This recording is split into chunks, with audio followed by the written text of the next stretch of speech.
Hello guys, welcome to another lesson of our QuickBooks tutorial series. In this lesson, I will discuss the transaction processing concept and how to make a journal entry. Let's go.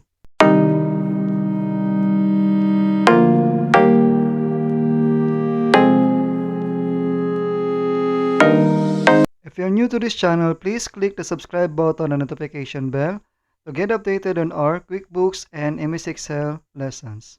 Okay, so before we will use QuickBooks to record our business transaction, we will first discuss the concept of transaction processing. In business, there are three major types of activities. The first one is the financing activity. The second one is investing. And the third one is the operating activity. For financing activity, this activity includes recording of owner's investment and long-term debt. It also includes payment of dividend and loan repayment. In short, this activity is a transaction between the company and the owners and creditors. On the other hand, investing activities involves recording of transactions pertaining to the purchase of properties, machineries, equipment, stock investment, and bonds investment. Both financing and investing activities are considered non-routinary transaction because company does not purchase property every day. Meanwhile, operating activities are transactions the company is doing on a daily basis. These are the expenditure process, the production process for manufacturing company, and the revenue process. Expenditure process includes activities such as purchasing inventory for sale, purchasing services and supplies. Then, receiving the item, and last one is paying the vendors. Expenditure process also include the payroll transaction. Production process includes conversion of raw materials, labor, and overhead to finished goods or the goods for sale.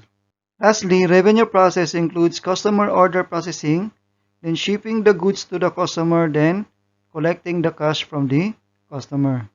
For simplicity, especially if you are non-accountant, all these transactions can be recorded using the forms instead of the general journal, except for recording of depreciation and bad debts. However, for this lesson, we will record the initial investment using the general journal.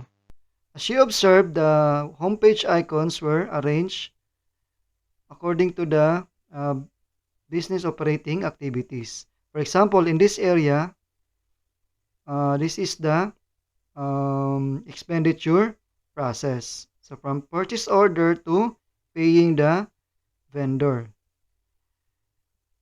In this area is the revenue process, taking the customer order up to receiving the customer's payment. Okay, to start your business, you need to record first your initial investment.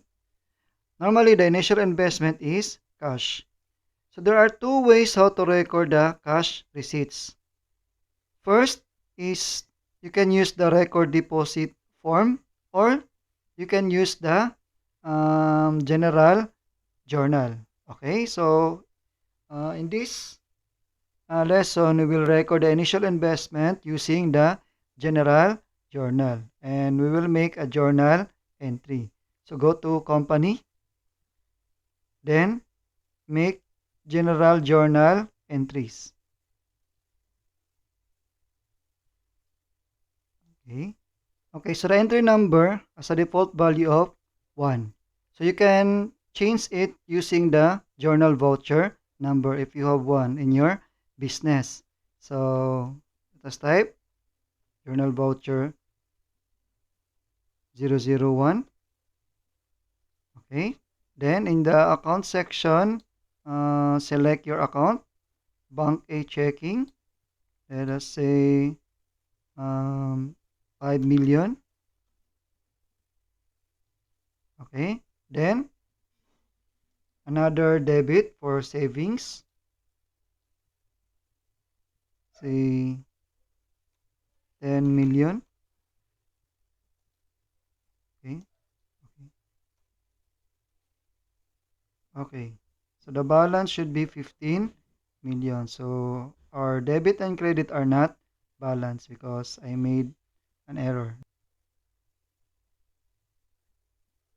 So the balance of debit and credit are not equal because due to the error I made a while ago. Okay, let us correct that one. It should be 15 million and debit and credit should be equal here.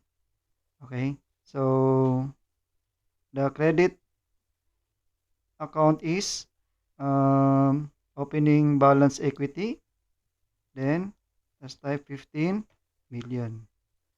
Okay, so in the memo section, type initial investment.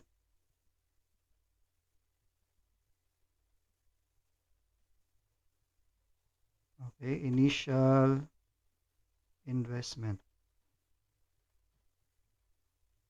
Okay, then select and then click save and new. Okay, so as you observe, the entry number is adjusted into journal voucher 002. This is automatically um, adjusted. Okay, so let us create another entry for example for the loan. Okay, so debit bank A checking. Okay, let's say 15 million. Okay, then the credit account is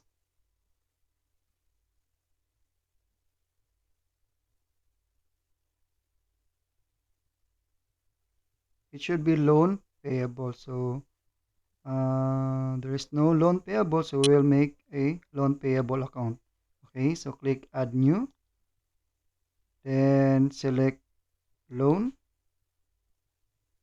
or you can use other or long-term liability. Okay, so let us select long-term liability, then click continue.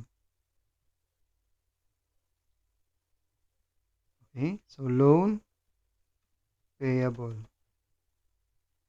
Okay, then click save and close. Okay, then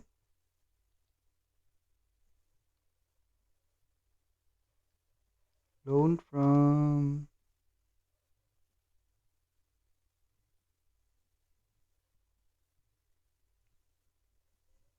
PD Bank.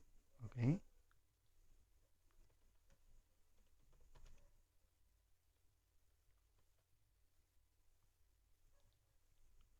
okay, then click save and close. If you want to check the balance of your accounts, go to chart of accounts here. Okay, so the balances of your account is for cash in bank is 30 million. So it consists of bank A checking and savings account, which is 20 million and 10 million. For your loan payable is 15 million. And the opening balance equity is 15 million. So if you want to know the details of your account, just double click the account. For example, bank A checking. Okay, so you will be redirected to the registry of the bank A checking account. So as you can see, there are two transactions for bank A checking account. So in the registry, this is the reference, the JV001, and this is a general journal transaction. And JV002, and also a general journal transaction. So this is the memo, initial investment and loan from BD Bank. Okay, so at the rightmost portion is the balances. Okay, so this is the deposited amount, 5 million and 15 million. Okay, so this is the running balance, which is 20 million.